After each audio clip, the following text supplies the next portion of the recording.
Եկեք Աստվածաշնչի մեջ բացենք սքանչելի Ղուկաս ավետարանը, որ այնքան մեծ հարստություն է դարձել մեզ համար։ Ղուկաս 23-րդ գլուխ։ Նախորդ ժողովի ժամանակ մենք նայեցինք Ղուկաս 23-44-46 համարները, որ Տեր Հիսուս Քրիստոսի մահվան մասին է։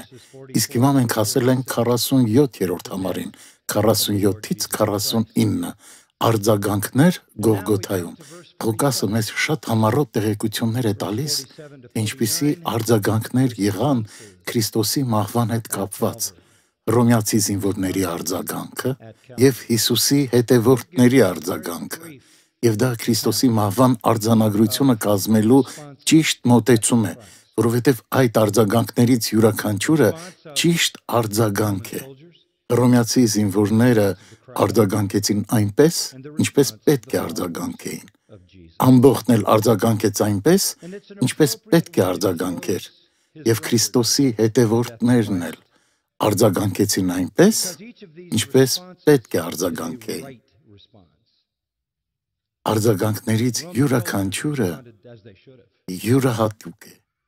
Միասին դրանք մեզ պատկերացում են տալիս, թե ինչպիսի արձագանք է պահանջվում մեզնից յուրաքանչյուրից։ Եվ կիրակի օրը շատ հարմար առիթ է, որպեսզի հավաքվելով Տիրոջ հաղորդության սեղանի մոտ տեսնենք, թե ինչ արձագանքներ եղան Քրիստոսի խաչի մոտ։ Բայց Տերը մեզ այս արարողությունը տվել է ոչ թե լոկ հիշեցնելու պատմական դեպքերը, այլ նորոգելու մեր ճիշտ արձագանքը։ Տիրոջ սեղանը, որ մեզ մտքով հետ է տանում Տիրոջ խաչի մոտ, այնպես է ծրագրած, որ մեր մեջ արթնացնի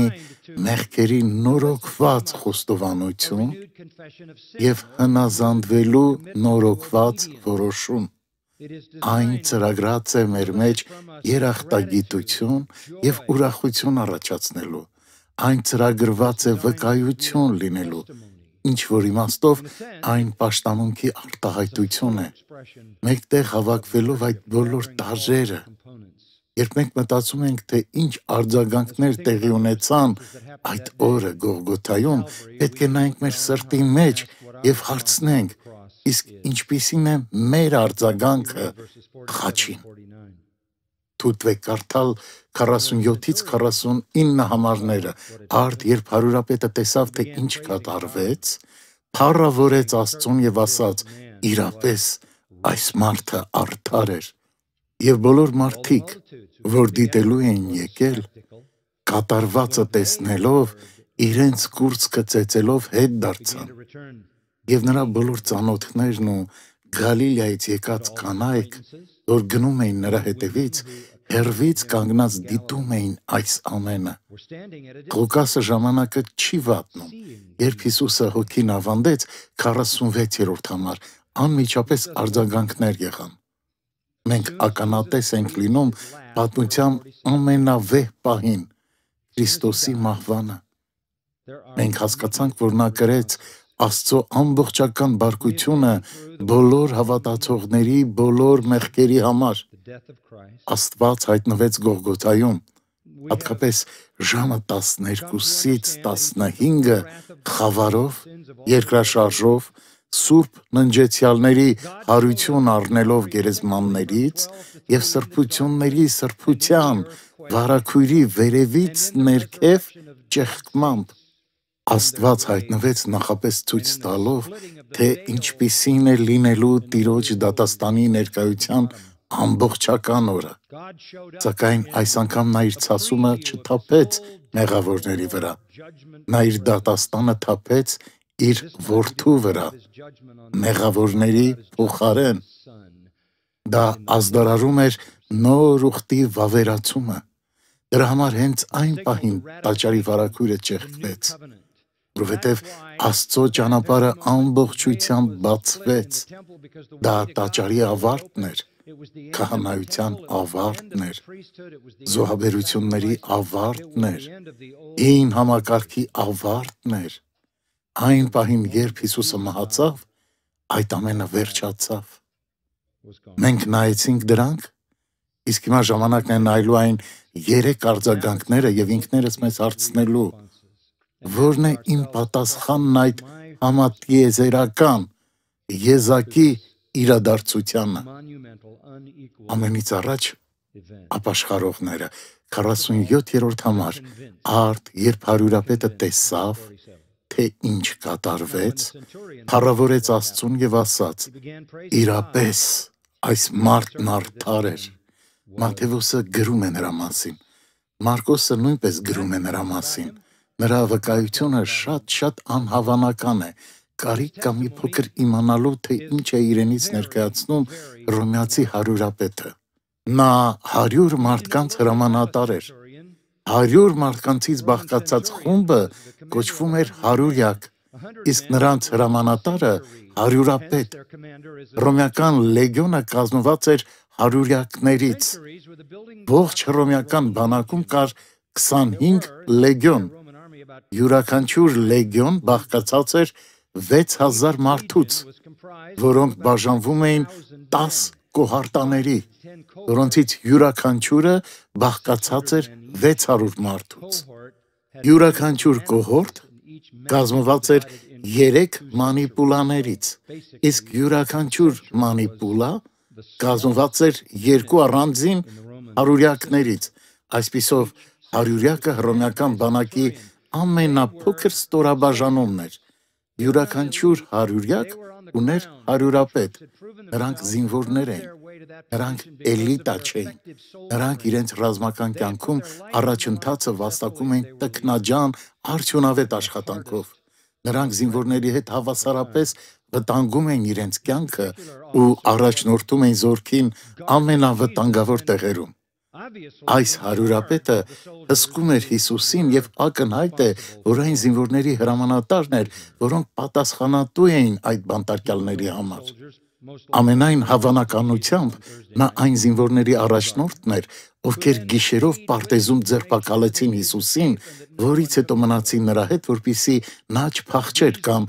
որևէ մեկը նրան չփախցներ։ Այդ զինվորները նրա հրամանատարության տակ էին եւ նրա հետ միասին հսկում էին Հիսուսին ողջ դատավարության ընթացքում, հատկապես երբ նրան տարան Պիղատոսի առաջ, Պիղատոսի ատյանի առաջ։ Այս հարյուրապետն ու նրա զինվորներն էին ծաղրել Հիսուսին։ Նրանք էին հին զինվորական թիկնոց գցել նրա վրա, որպես արքայական ծիրանի, եղեգ էին դրել նրա ձեռքում որպես թագավորական գայիսոն եւ փշեպսակ նրա գլխին որպես թագավորական թագ։ Նրանք էին, որ հետո վերցնում էին եղեգյա գավազանը նրա ձեռքից ու հարվածում էին նրա գլխին, թքում էին նրա վրա եւ ծաղր ու ծանակի առարկա դարձնում։ Նրանք այն զինվորներն էին, որ սկզբից եւ հետ ականատես էին եղել այդ ողջ չարչարալից գործընթացին։ Նրանք լսել էին այն բոլոր խոսակցությունները, նրանք լսել էին բոլոր մեղադրանքները, նրանք լսել էին այն ամենը, ինչ Իսրայելի առաջնորդներն ասել էին նրա դեմ։ Նրանք նաև առնվազն 6 անգամ լսել էին անմեղության վճիռ նրա վերաբերյալ։ Նրանք տեսել էին, որ Հիսուսի պահվածքը նման չէր մյուս բանտարկյալների պահվածքին, կատարյալ անմեղություն։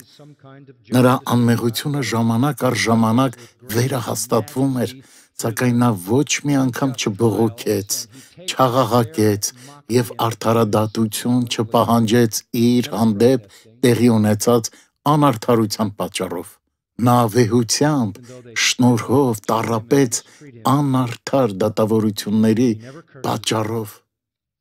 Կրեց ողջ ծաղրանքն ու հայոյանքը նրանց կողմից, բայց ոչ մի անգամ չընդդիմացավ։ Թեև թքեցին նրա վրա, վարկաբեկեցին, վիրավորեցին, սակայն նա ոչ մի անգամ չհայոյեց ու չսպառնաց նրանց։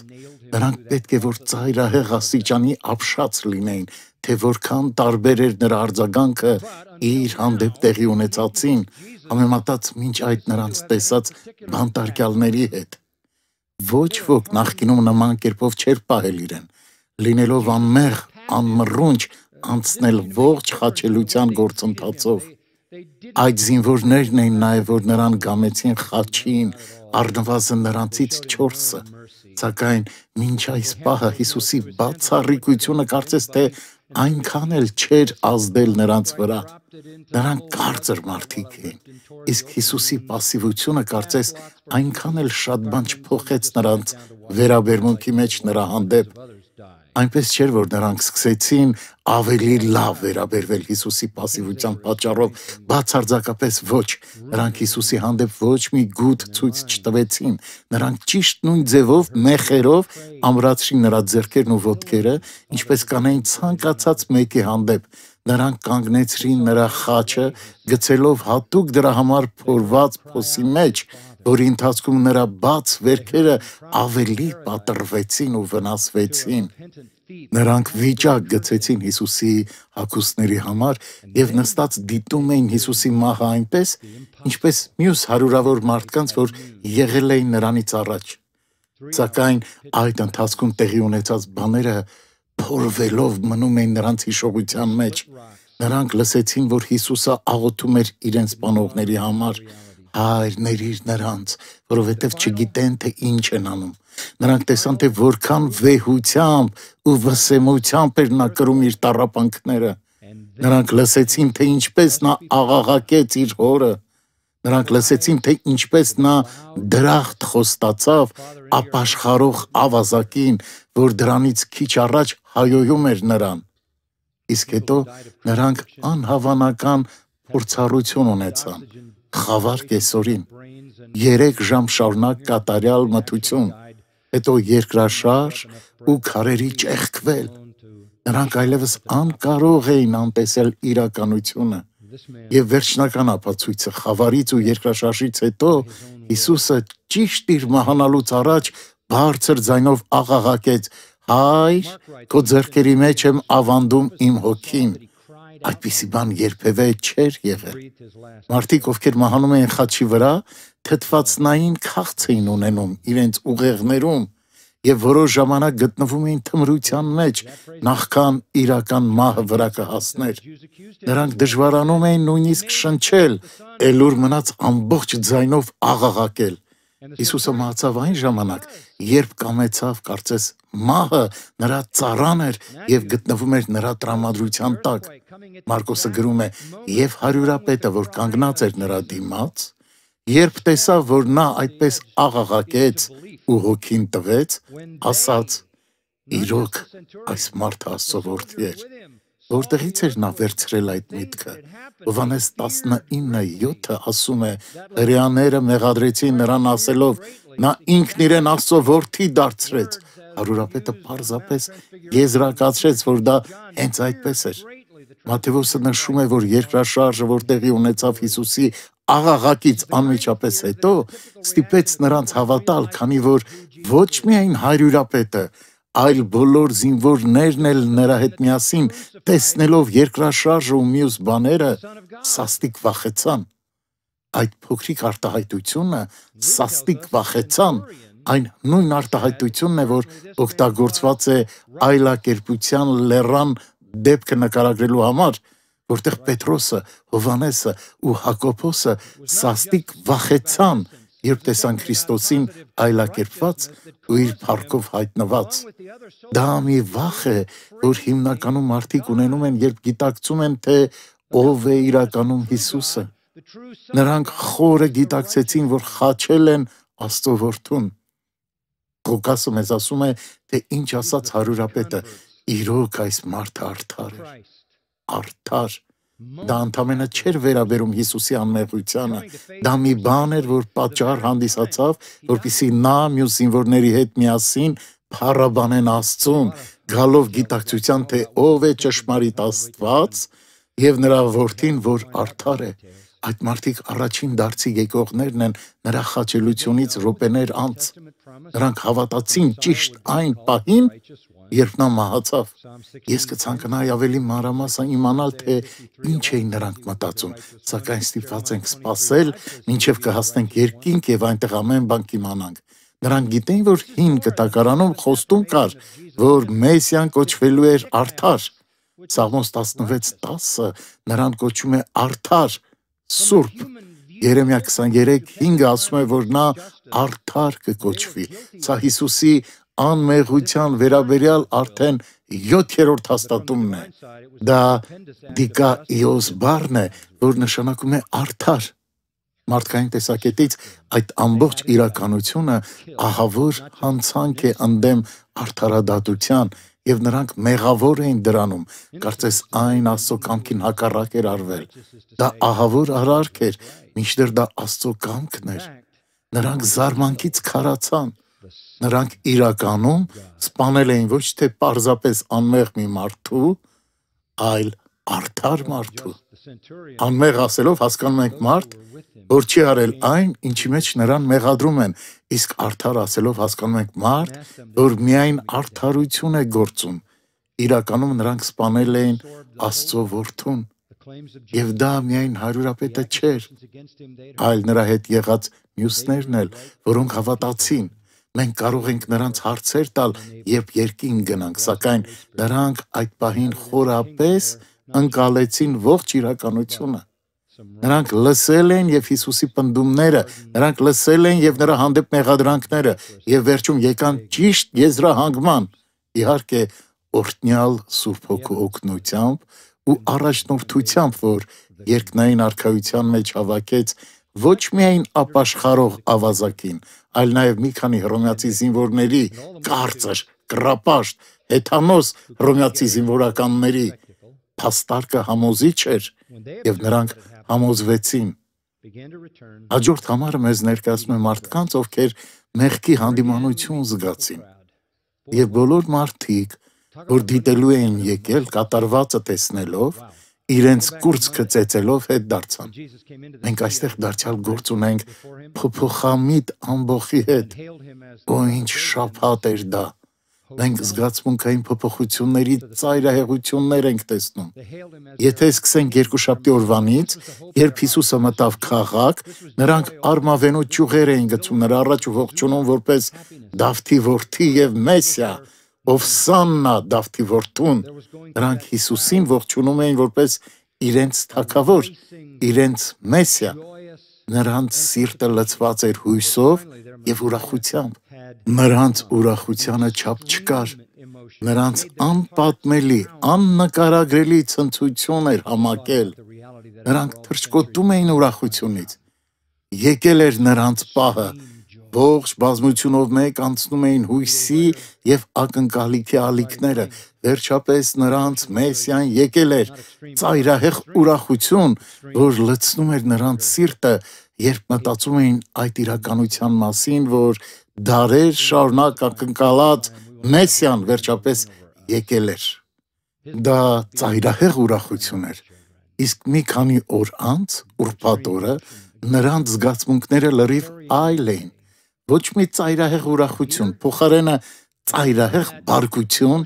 ատելություն, թշնամություն, երբ նրանք աղաղակում էին. «Խաչել նրան, մենք չենք ուզում, որ այդ մարդը մեզ վրա թագավորի, նրա արյունը թող լինի մեր եւ մեր երեխաների վրա»։ Ծայրահեղ զգացմունքները դարձյալ տանում էին նրանց։ Իսկ այստեղ մենք տեսնում ենք վերջին ծայրահեղ զգացմունքային ապրումը, այս անգամ դարձյալ հակառակ կողմից։ Եվ ինչ է սա։ Վախ, կուրծք ծեծել։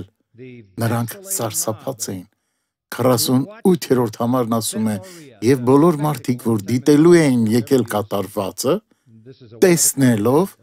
իրենց կուրծքը ծեծելով հետ դարձան»։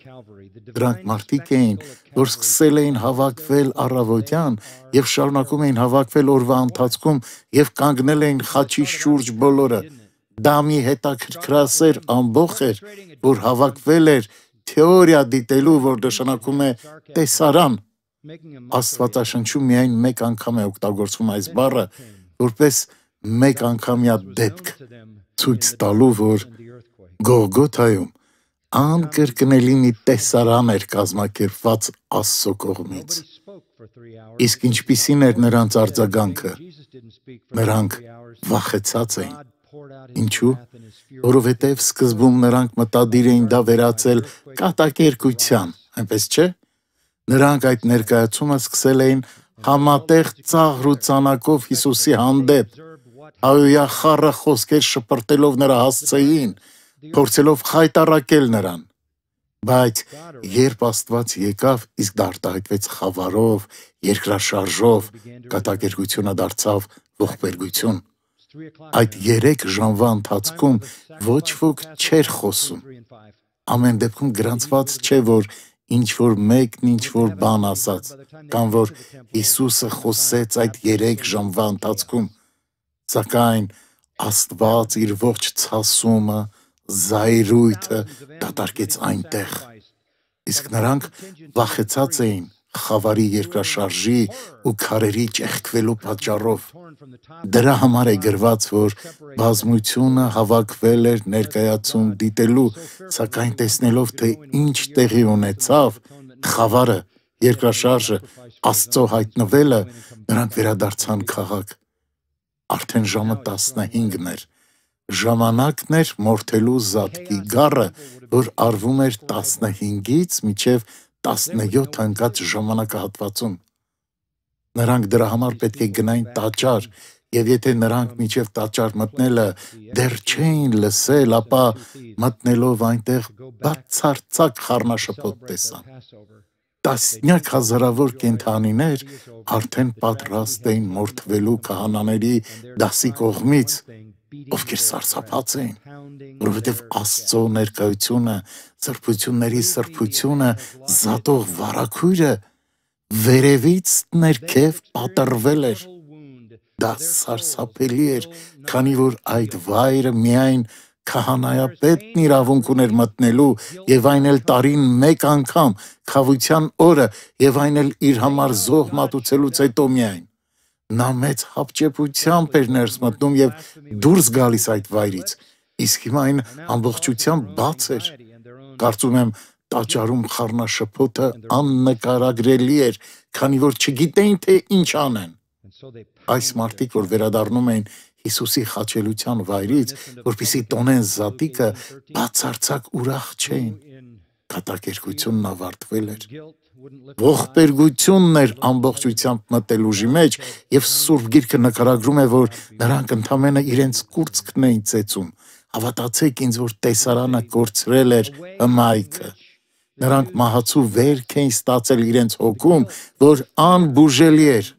Կա ցավ, որ բուժում չունի, հանցանք, որ սփոփանք չունի։ Նրանք գիտեին, որ Աստված էր հայտնվել այնտեղ, հենց նոր ասված։ Աստվածահայոյությունները, որոնք այնքան հեշտությամբ դուրս էին գալիս նրանց բերանից, հիմա հոգեկան տանջանքի, սեփական մեղավորության գիտակցության ու վախի պատճառ էին դարձել։ Դրա համար նրանք իրենց կուրծքն էին ծեծում։ Սա մեզ հիշեցնում է Մաքսավորին, այնպես չէ։ Ղուկաս 18:13-ում նա վախի ու մեղավորության գիտակցության պատճառով նույնիսկ աչքերը վեր չէր բարձրացնում, որպեսզի երկինք նայեր, այլ կուրծքը ծեծելով ասում էր. «Աստված, ողորմիր ինձ մեղավորիս»։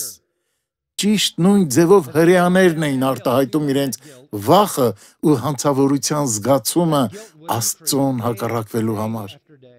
Տեղի ունեցած հրաշքները վախեցրել էին նրանց ու գցել սարսափի մեջ, եւ դա նույնպես սիրելիներ ճիշտ արձագանք է։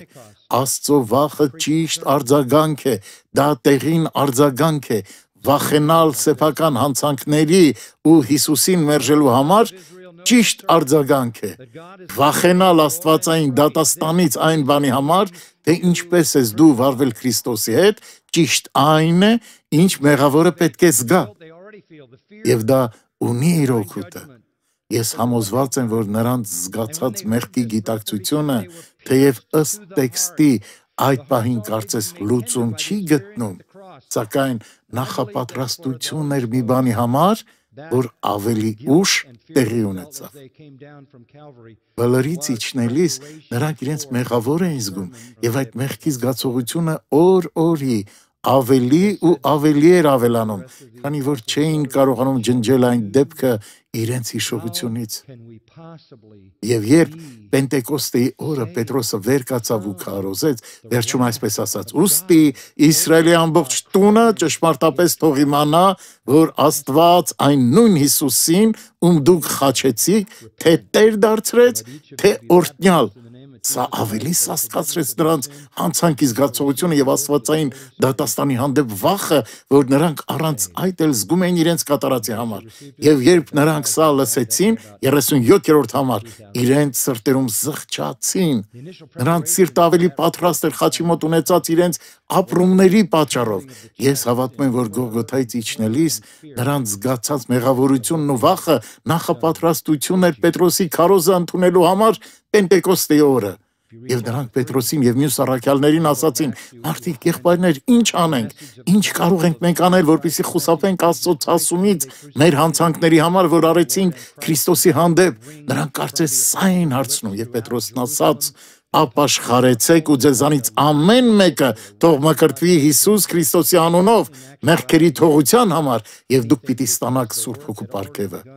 Փրկվեք։ Եվ նրանք, որ ուրախությամբ ընդունեցին խոսքը, մկրտվեցին, եւ այն օրը նրանց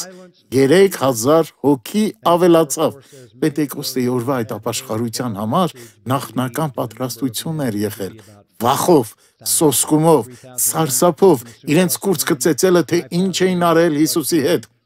Եթե կարդաք Գործք առաքելոց գլխի 3-րդ գլուխը, կտեսնենք, որ Հիսուս Քրիստոսի ավետարանի պատգամը, որ Հիսուս Քրիստոսը, որին նրանք խաչեցին, իրականում դարձավ թե Տեր, թե Փրկիչ, շարունակում էր առաքյալների շուրթերից հնչել ողջ Երուսաղեմով մեկ։ Իսրայելի առաջնորդները փորձեցին կանգնեցնել առաքյալներին եւ ձերբակալեցին նրանց, սակայն դա իրականում ոչ մի ձևով չկարողացավ կանգնեցնել Աստծո գործը, որ արդեն սկսել էր շատերի սրտում, որոնցից շատերը այն ժամանակ Գողգոթայում էին եղել։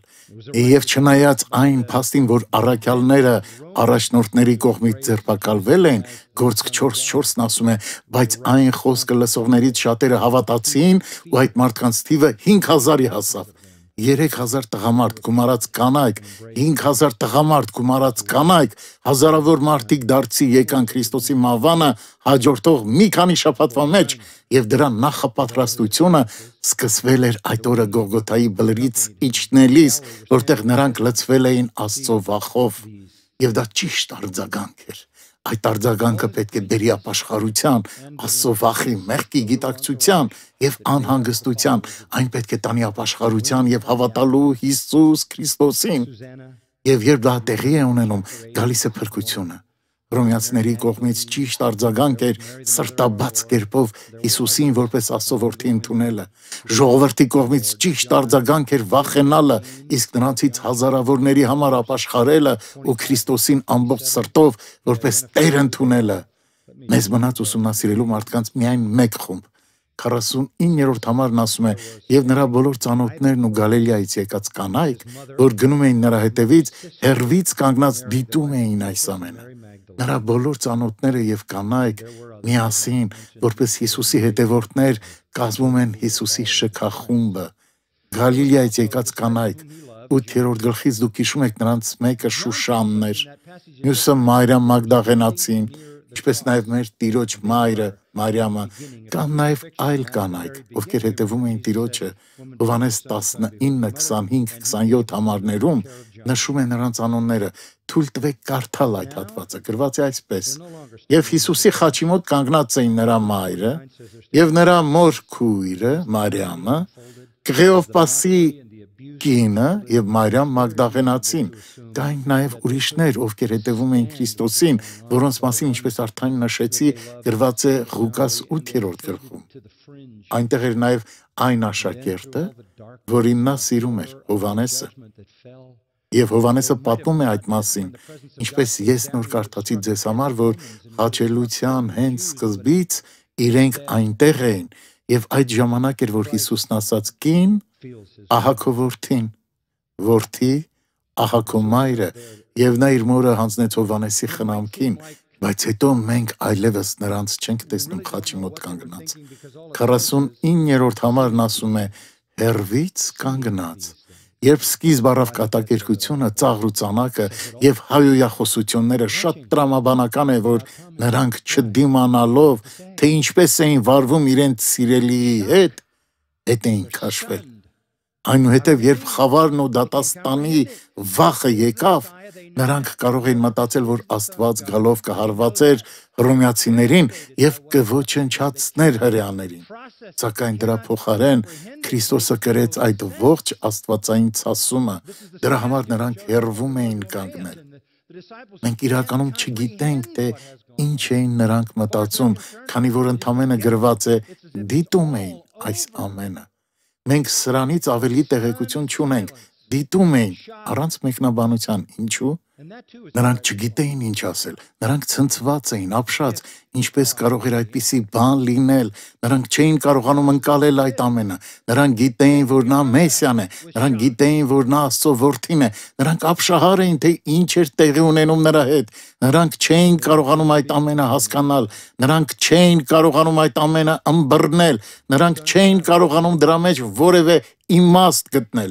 Մենք այս նույն բանը տեսնում ենք Էմաուսի ճանապարհին, երբ աշակերտները չէին կարողանում ըմբռնել, թե ինչ էր տեղի ունեցել։ Նրանք շատ անհանգիստ էին, սակայն ոչինչ չէին կարողանում հասկանալ։ Տպավորությունն այնպիսին էր, որ ամեն բան ավարտվել էր։ Նրանք ապշած էին, լռություն, ապշահարություն, եւ դա նույնպես սпасելի արձագանք է։ Եթե խաչը լիներ ավարտը,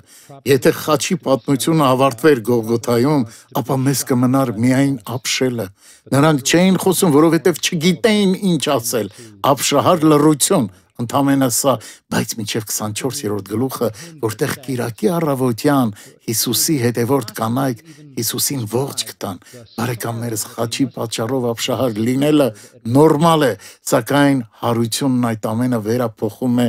ուրախության։ Ես նույնիսկ չեմ էլ կարող հասկանալ, թե որքան տխուր էին նրանք այդ օրը։ Անհնարին կլիներ նույնիսկ նկարագրել այն վիշտը, որ նրանք պետք է զգացած լինեին այն ամենի պատճառով, ինչ տեսնում էին, սակայն նրանց վիշտը փոխվեց ուրախության, երբ Հիսուսը դուրս եկավ գերեզմանից։ Ղուկասի ներկայացրած այս 3 տեսակետները մեզ հիշեցնում են, որ Հիսուսը մահացավ, որպեսզի մեղավորները վստահ լինեին, որ նա Աստծո որդին էր, մեղավորներին բերեր ապաշխարության եւ որպեսզի մեղավորները սրտանց ընդունեին նրա մահը եւ հարությունը, հենց դա է փրկությունը։ Որն է արձագանքը։ Դու համոզված ես, դու ապաշխարել ես, արդյոք քո շփոթությունն ու ապշահարությունը անհետացել եւ վերացել է հարության փառքի մեջ։ Վստահ եմ, որ այդպես է։